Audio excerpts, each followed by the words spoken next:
Halo semua, selamat datang di video saya. Baik, kali ini saya akan membahas tentang materi asinkronus Smart ASN. Pada video kali ini, materi tentang Smart ASN itu akan saya hubungkan dengan tugas dan jabatan saya sebagai calon penyuluh kesehatan masyarakat di Puskesmas Renggiang, Kabupaten Belitung Timur. Literasi digital itu saat ini itu tidak hanya dilihat dari kecakapan seorang ASN menggunakan media digital, tapi juga lebih luas. Harus memperhatikan budaya menggunakan digital, etis menggunakan digital, dan aman menggunakan digital. Dalam kecakapan menggunakan digital atau digital skill, yang pertama itu bagi calon penyuluh kesehatan masyarakat, kita dituntut agar mengetahui, memahami, dan menggunakan piranti elektronik yang berhubungan dengan tugas pekerjaan sehari-hari seperti komputer, laptop, printer, scanner, proyektor, wireless adapter, smartphone. Lalu kita juga harus mampu menggunakan sistem informasi digital dari perangkat tersebut dalam menunjang pekerjaan kita sehari-hari, teman-teman. Nah, dalam kecakapan menggunakan digital, kita juga harus mampu menggunakan aplikasi yang berhubungan dengan pekerjaan. Jadi misalnya di penyuluh kesehatan itu ada salah satu namanya pengisian Komdat, itu dari Kemenkes. Nah, itu kita sebagai penyuluh kesehatan masyarakat harus menguasai aplikasi tersebut, dan juga sebagai seorang penyuluh kita harus bisa menghasilkan seluruh kegiatan kita. Nah, berikutnya etika digital, ya. Yang pertama tadi ada kecakapan menggunakan digital, selanjutnya etika digital. Nah, seorang penyuluh itu harus senantiasa adaptif terhadap perkembangan teknologi informasi dan komunikasi yang berkaitan dengan tugas dan fungsinya, ya teman-teman, ya. Nah, selanjutnya tetap melakukan kontrol diri sebaik mungkin dalam hal mengakses, berinteraksi, berpartisipasi, dan berkolaborasi di ruang digital.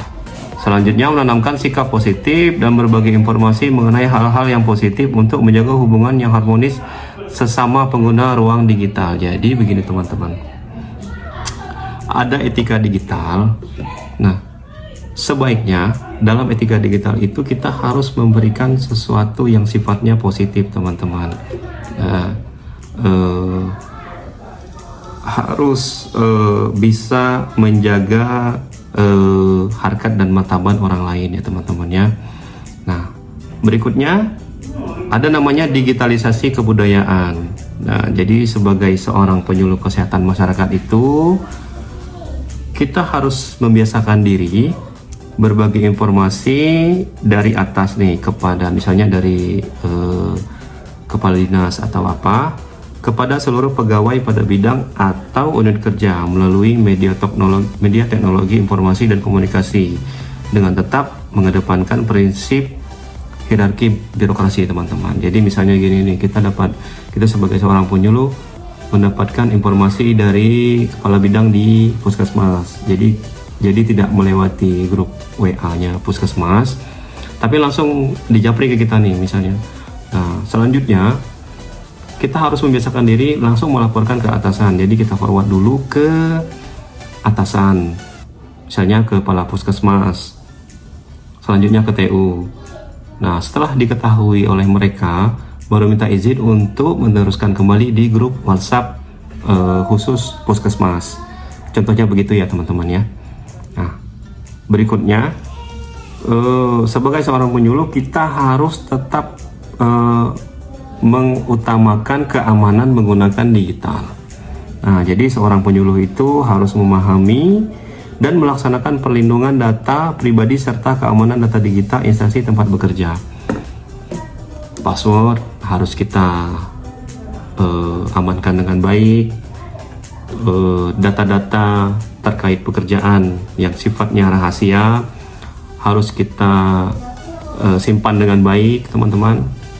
Jangan sampai ada orang-orang yang tidak bertanggung jawab mengakses, menggunakan, dan menyebarluaskan informasi yang kita punya. Selanjutnya, meningkatkan kesadaran tentang pentingnya melindungi data yang bersifat rahasia, ya seperti itu tadi ya. Nah, oke teman-teman, mengenai learning journal Smart ASN, pada intinya itu lebih dititik beratkan kepada literasi digital. Nah, literasi digital itu seperti yang sudah saya jelaskan, ada 4 pilar. Yang pertama itu kecakapan menggunakan media digital, budaya menggunakan media digital, yang ketiga etis menggunakan digital, dan yang keempat aman menggunakan digital. Oke, sekian dari saya, sampai bertemu lagi di video selanjutnya. Dadah.